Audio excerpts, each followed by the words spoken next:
this family kept to themselves very much. After all was said and done, a lot of the neighbors said, they hardly ever saw these people. They didn't know their names. David worked in the field of IT, and his coworkers described him as quiet but nice, just not overly sociable, but nothing, nothing bad. The mother was considered very protective of her family. She was involved with Reddit. She was a regular poster there and would often talk about her life, painting kind of a nice picture of a loving and normal family. No red flags there. The children were all homeschooled, and they were not involved in any extracurricular groups or sports or activities, none of these social groups, so that homeschooled children can make friends. They didn't do that sort of thing. They really only had each other. They did not have friends outside. And they were estranged from any family members as well.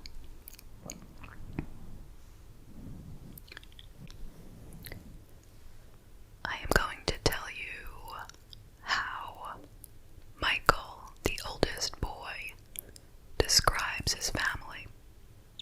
Okay, now this is his description. It is not proven, okay? And it is something that he says in court at a later date when he is at the defense trial for his brother, okay? So we're moving ahead, but yet I just want to add this here so you know more about the family before we get into what happened. Okay, so I'm going to be looking down at an article called Notes from the Courtroom as Robert Bever Takes Stand in Brother's Murder Trial. Oh, this was an article from 2 News, Oklahoma. And these were basically things that I never read about in any of the other articles, so I thought they were pretty interesting. He said that they could go for months without ever leaving the house. Their father would frequently lock himself in his office in the house. His parents would go together to the grocery store once in a while, but other than that, they only stayed in the house. The mother also locked herself in the office most of the time. He and his siblings were, quote, self-educated. He is the only sibling who ever went to school outside, and that was preschool, where he was molested, and then he was pulled out immediately, and that was the end of school for any of them. Now that's a pretty important detail. If that is true, it tells us something, maybe about how the family became this way. But we don't know if it's true.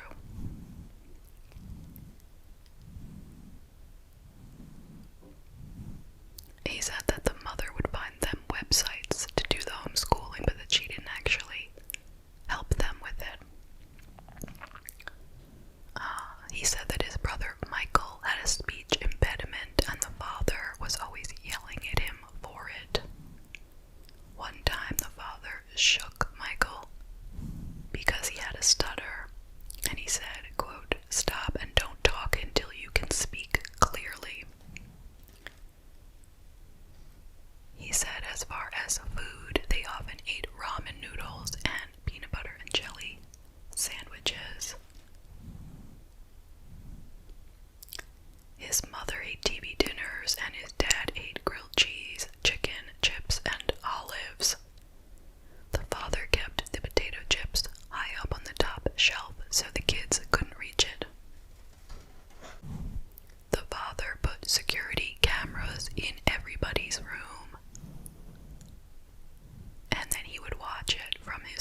shares a room with Michael, who is 16 at the time.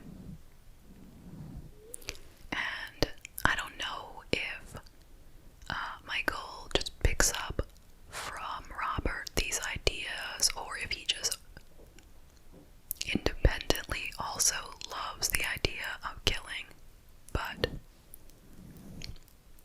he's got the same interests. He loves to talk about serial killers, and he talks about it openly, you know, amongst the other family members, and nobody thinks anything of it really. So Michael and Robert devised a plan. They hatch it over a couple of months, so it's very premeditated. They want to go on a shooting spree. They want to start out in Oklahoma and finish up in Washington State. And they want to kill hundreds of people. They want to make little pit stops along the way, stopping and killing bunches of people each time.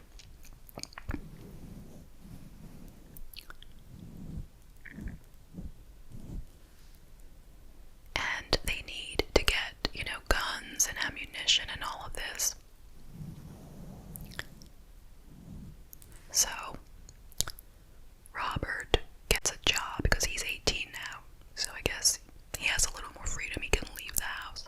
Gets a job working in a religious call center, which apparently is like a hotline that people can call, and someone on the other end will pray with you. So that is what Robert is doing, ironically. Can you imagine? So he makes a few bucks,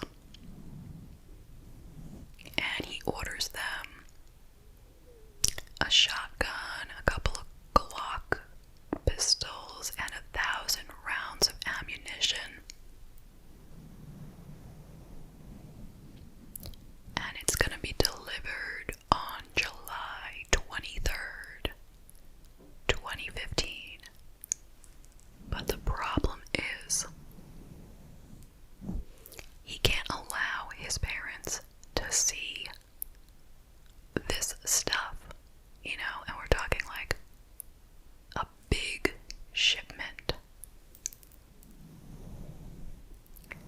So they decide, hey, we'll just kill the whole family.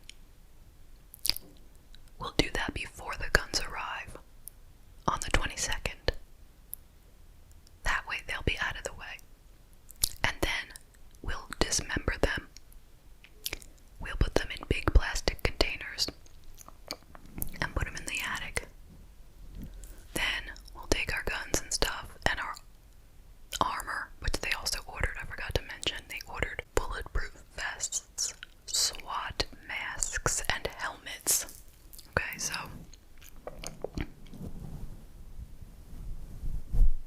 that stuff they had already gotten. And they had also collected a bunch of knives. But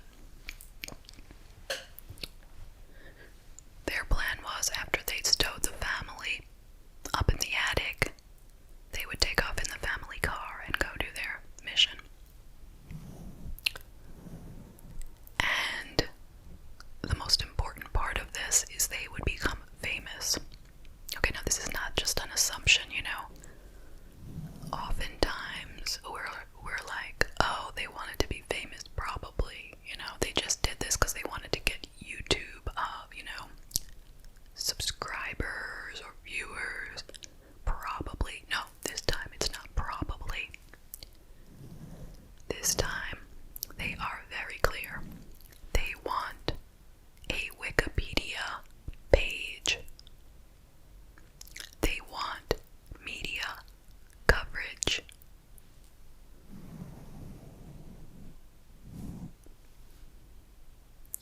Okay.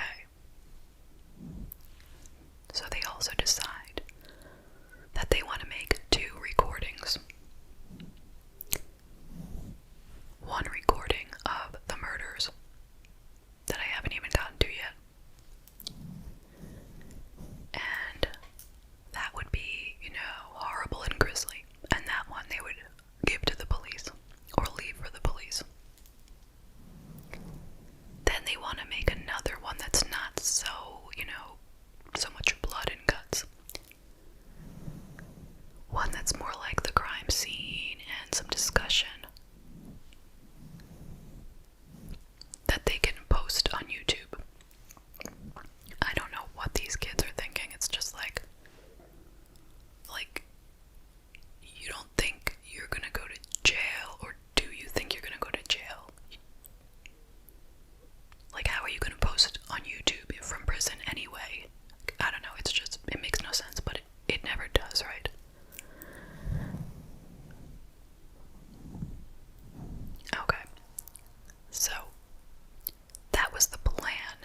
repeatedly, and she just somehow escaped and started running. She ran all the way out of the house onto the lawn, and then she collapsed. And she passed out. At which point, the mother became aware of something. And when she came at them, Robert stabbed her to death. Then he told Michael, "You better go get Crystal and drag her back in the house before anyone sees." So, Michael dragged her in, and they assumed she was dead, even though she wasn't. Then, Michael goes up to the bathroom where 7-year-old Christopher and 5-year-old Victoria hiding, and they had locked themselves in the bathroom. Now wait till you hear this. This is going to break your heart. Okay?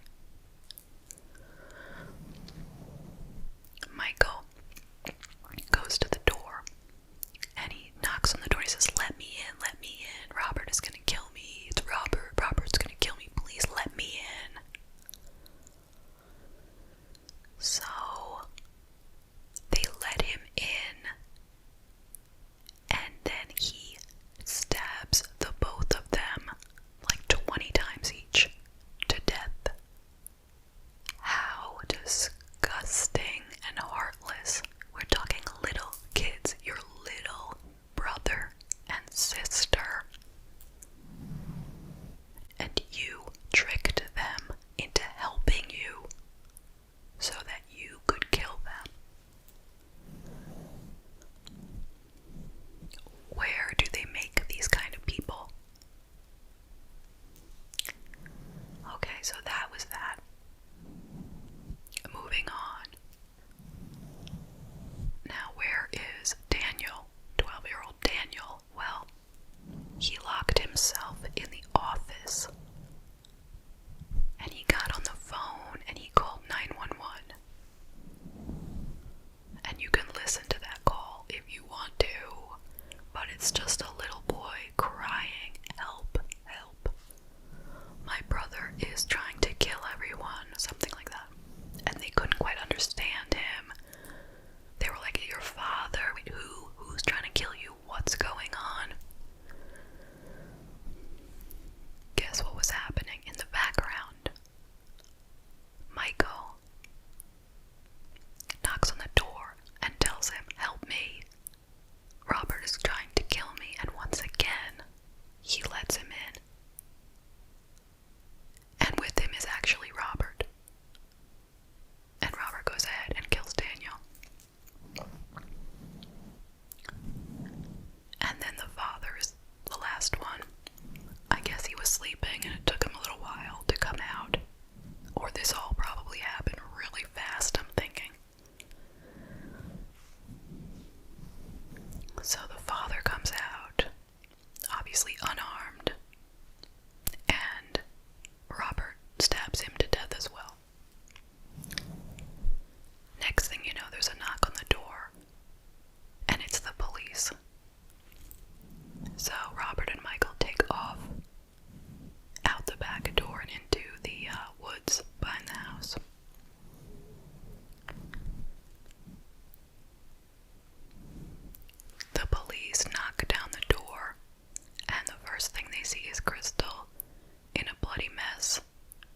She was asleep.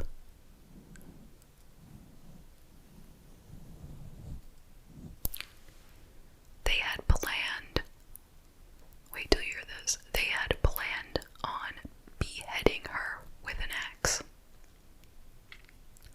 But why? But they didn't get to do it because the police got there too fast.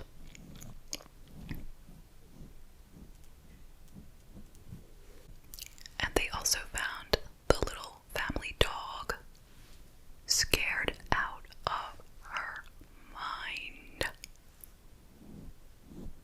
Luckily, a neighbor took that dog and took care of it. Said it was extremely traumatized for a very long time after that. Isn't that something? Like, even the dog has more compassion than these two boys. I mean, I guess that's not that shocking, right? Because dogs are the greatest, but I mean, wow. So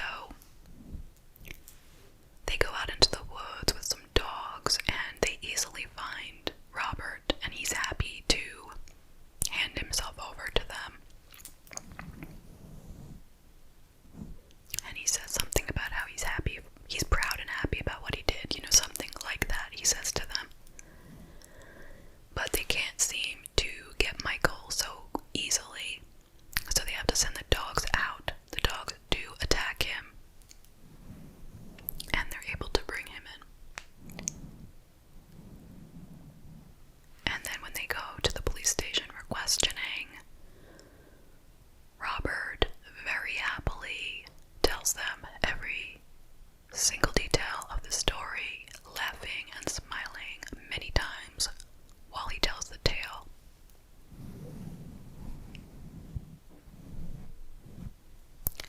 And Michael is not exactly like that. He tries at first to say that he didn't really do anything, that it was all Robert, and that he just kind of stood there. You know, he didn't do anything, or he didn't do much, and it wasn't his idea, but he was afraid. He was afraid of his brother. And they kind of tried to like play on what they thought he would want to hear. So they said, you know, you don't want your brother to get all the credit. Don't you want, you know, people are going to want to interview you. You're going to be famous. And he was like, I don't really want to be interviewed for this. So that was kind of surprising. He was no longer into that whole idea of becoming famous for being a murderer. He had a little bit of remorse. You know, as they spoke to him, you could see he wasn't too thrilled about what he had done. And when they questioned him, you know, they went and they got the information from Robert, and they came back and said, listen, Michael, Robert told us everything, so you better just fess up, because you're lying. So he admitted, you know, a bit more, not everything, but he came around and, you know, said a little bit of what he had done. And when the police officer said to him, like, why did you do that to your brother? You know, what did he ever do to you? And he's like, nothing.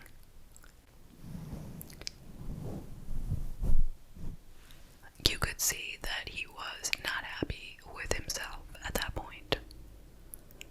But I didn't feel anything. But I didn't feel any pity for him. I really didn't. I mean, he is a lot different than his brother, but he's still awful, just in different ways. So at first they both pleaded not guilty. They were both charged with 5 counts of first-degree murder and 1 count of assault with a deadly weapon. Robert was 18, and he was tried as an adult, obviously, because he was an adult. And he realized that he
some